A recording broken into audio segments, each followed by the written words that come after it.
with the hope that the Congress party finally takes some concrete action against Sam Pitroda. Let's turn our attention. Viewers, the Trump administration's disclosure that $21 million or approximately 180 crore rupees by USAID was earmarked to influence voter participation in India.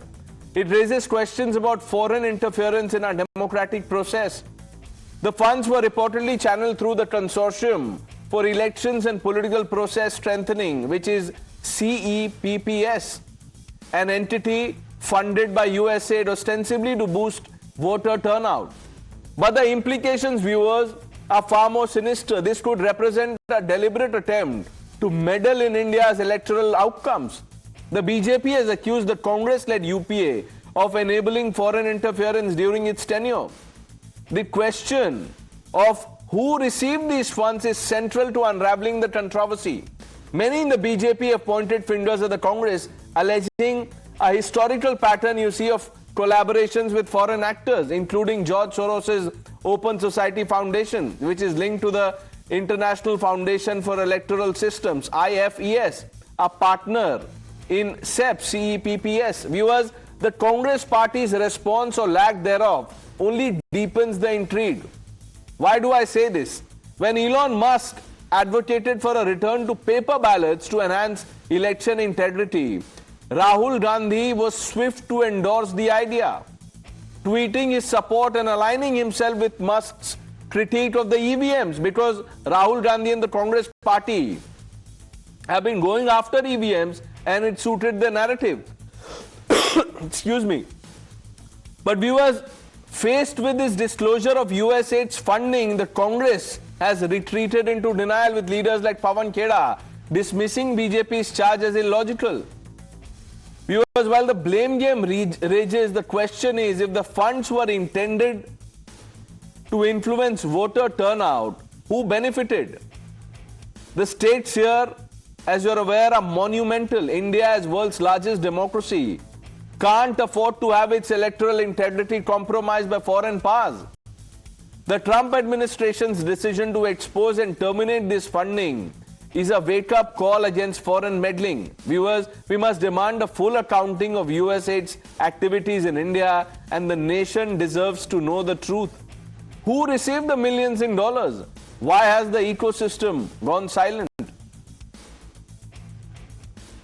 This shocking revelation that organizations like USAID were funneling crores of rupees to organizations in India just confirms that all of these protests that we were seeing over the last several years were foreign funded. They were being instigated and puppet mastered from across the border. पीछे से support आ रही है वो CEPPS consortium for election and political process strengthening नामक संस्था से आ रही है, जो जॉर्ज सोरेस के ओपन सोसाइटी फाउंडेशन के साथ उसके संबंध हैं, जिसने $500 बिलियन भारत में इन्वेस्ट किए. I doubt this money is coming to Bharatiya Janata Party, because we have seen in Delhi election openly most of the candidates of Bharatiya Janata Party, they were distributing money openly to the voters. Let's open this up. Kamruzaman Chaudhary ji, now before I ask you of what the Congress should say, because the response so far has been lackluster. Pawan Kheda ji ne kaha ki ye to illogical hai, it didn't benefit us. Karan, what is this USAID controversy? Money came in, where did it go? Who are the beneficiaries? Pranesh, yeah. So Pranesh, the Trump administration, I mean Donald Trump as a candidate, ran on the promise to drain the swamp and to take on the deep state. And he was given a mandate by the people. And today, when he appoints Elon Musk as the head of the Department of Government Efficiency, we find that USAID, which has for long been the financial arm of the deep state, it has given $21 million for increased voter turnout in India. Can you imagine? Are they really bothered about increasing voter turnout in India or strengthening democracy in sending $29 million to Bangladesh? These are the euphemisms for coups, for staging chaos, for exploiting every single fault line. And the Congress party has been the front and center of it. Pranesh, what are the odds that USAID goes to CEPPS, which is a part of the umbrella organization IFES, the International Foundation of Electoral Systems, which is funded by George Soros Open Society. And George Soros on 24th January 2020 is on record saying that we are keeping $1 billion aside to remove the Prime Minister, Narendra Modi, remove the nationalist government in India. And what are the odds, Pranesh, that Salil Shetty, who happens to be the VP, joins Rahul Gandhi on the Bharat Jodo Yatra, repeats the same words. Harsh Mandar, who was a part of the Human Rights Initiative of George Soros, again was a part of the NAC also, the National Advisory Council. He promulgated all these bills, the Communal Violence Bill, and pressed for the clemency of Afzal Guru and Ajmal Kasab. So the dots here, Pranesh, are connecting. Whether it is the FDLAP or the OCCRP, every single time we've seen a protest-like situation, assuming greater proportions, whether it was CAA or the farmer protest, we always guessed what is it that is causing this sort of frenzy and chaos, and why are some of the foreigners showing interest in affairs happening here in India. The same kind of tweets from Mia Khalifa and other people. I mean, there is a pattern here which we now understand. This is the deep state at work, and when it is hammered, Rahul Gandhi, Sonia Gandhi and this entire ecosystem is up in arms. Pranesh, we need to drain this. This is no longer a conspiracy theory. This is a reality of the times we live in, and it shows how vulnerable we've been. Can you imagine? Our National Health Family Survey till very recently was done by the USAID. This needs to be asked to the BJP also. For 8 years, we've also not been able to get rid of this. We needed a dodge to tell us this. Of course, now we are waking up, but we need to get rid of all these. Waking up too late is no solution. Shazia Ilmi, what is the government doing to get to the bottom of this? Who got the money? I'm sure the government has a mechanism to find out. Paisa aaya to gaya kiske paas? Yes, for sure we should know who are these mysterious benefactors of this largesse. We're looking at 182 crores and more. That only officially. In fact, the president of USA, Donald Trump, has actually written about it and said there are charges of corruption at all levels that have been going on. And if you know, and I will tell you just the list of how many NGOs in India who have been violating either FERA or FEMA, how they have been nabbed from time to time, and how there has been uproar, whether it's Amnesty International and several others. So I think we will know that very soon also, but it was no secret whatsoever. Not just that, if you see, even Sonia Gandhi being co-director of organizations that stand for Kashmir's sovereignty and interest in as a separate nation and the independence of Kashmir. And not just that, the links that Gaurav Gogoi's wife has with USAID and the senior officials there, and that also of Pakistan, Ali Tauheer, and the way Gaurav Gogoi has been found sitting in the Pakistan embassy in an official capacity, along with Abdul Basit. No, but Shazia Ilmi, if you have the proof, take action. Because, it's very well for the spokespersons to hold a press conference and demand answers. But the government needs to give these answers. The government will have to probe. Ravi Srivastava bolenge kuch hai hi nahi. He will ask you the same question. Ravi Srivastava, MOU nahi tha. Ye jo paisa aaya, ye aaya ki nahi aaya? FIR file करिए ना. आपने अभी तक FIR क्यों नहीं file की? आप press conference करेंगे, मलाइन करेंगे, अलीज करेंगे, FIR फाइल नहीं करेंगे. क्यों? And second thing, USAID pays money for several countries. They pay to Nepal also, they pay to Somalia also, they pay to several countries. Probably they think that in India the literacy rate is low, the voter education is required. And that is the reason they wanted to fund it, so that people come out for voting. And the democracy gets strengthened. That may be the reason. But you don't know. Go for the investigation. Find out that who got the money. Okay. Find out, go for investigation. For paying it to the women there.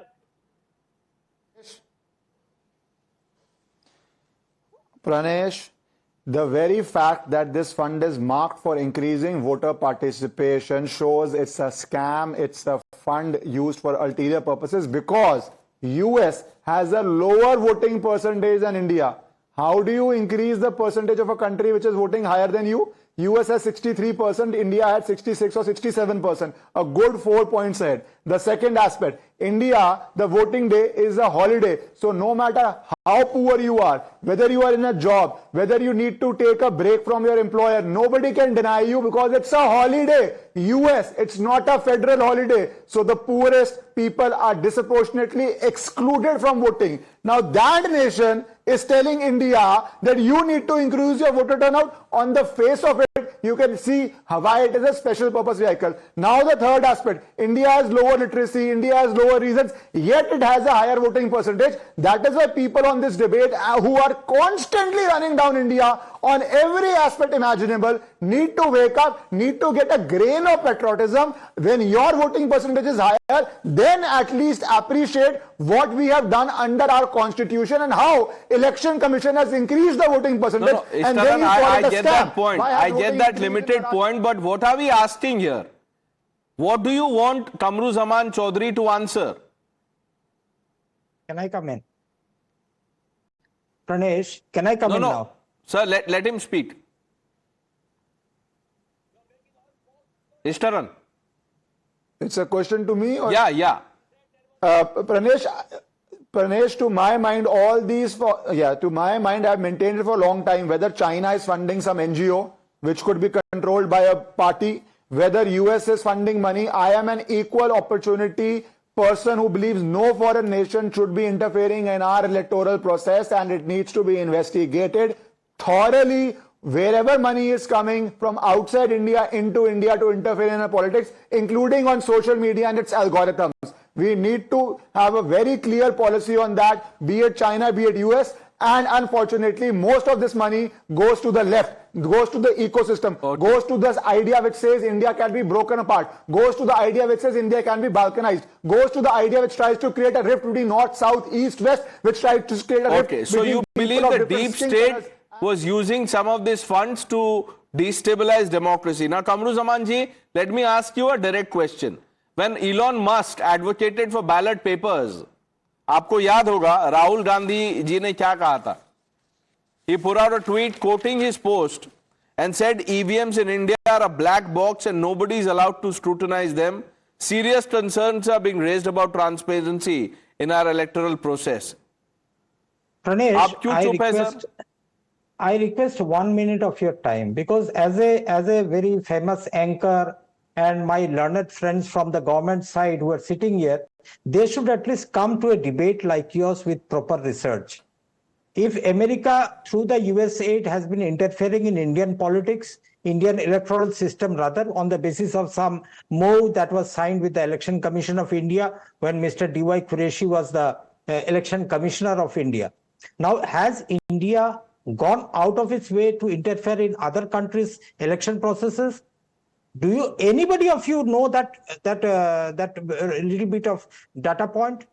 I doubt, because 31 memorandum of understanding have been signed by the Election Commission of India with the election management bodies of 28 countries and 3 international organizations. You must be aware that 70,000 international election officials from across 109 countries were trained in India under the Election Commission of India. This is a common practice between functional democracies to support each other in the establishment of democracy. Otherwise, we will have some Idi Amin and Hitler ruling the roast. No, 1 minute. Idi Amin and Hitler, sir, 1 minute. Rahul Gandhi has no faith in the EVMs. अब आप Idi Amin और Hitler की बात कर रहे हैं. If you really believe in the mandate, Congress leaders would not be calling Modi Hitler. But that's besides the point tonight. You haven't answered my direct question. When Rahul Gandhi endorsed Musk's tweet on ballot papers, why are the Congress leaders silent? Debate tonight is $21 million have come into India to interfere in the electoral process of India.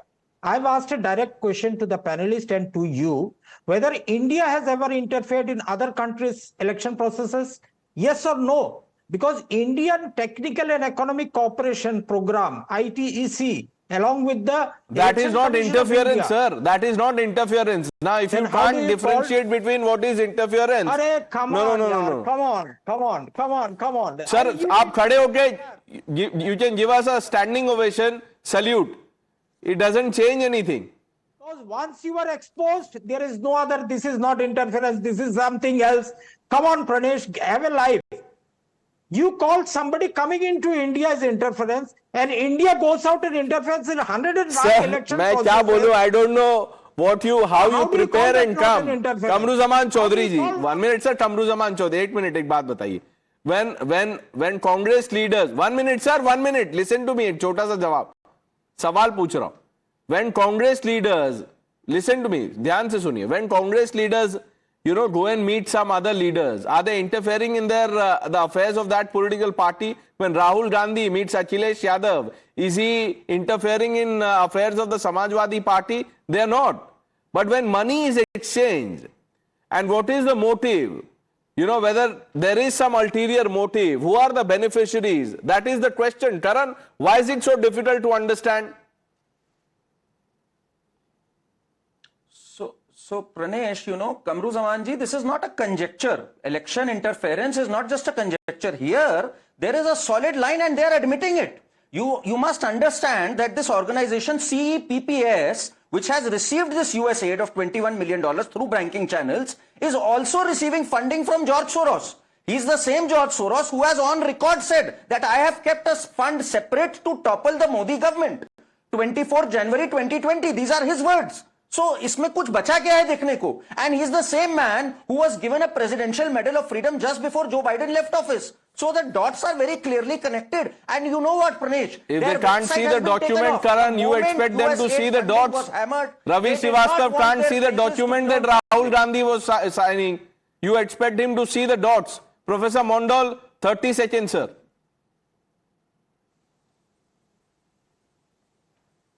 क्या 30 seconds? I'm sitting here for 35 minutes without saying anything. अभी कुछ नहीं बोलेंगे. I remain silent in protest. Okay, sir. Okay. Chaliye, Ravi Srivastava is finally. This is Ravi Srivastava. You should learn from him. This is how you protest, not by blocking roads. But we've run out of time, viewers. Let's leave it for some other day. The news are with Navita Kumar on the other side.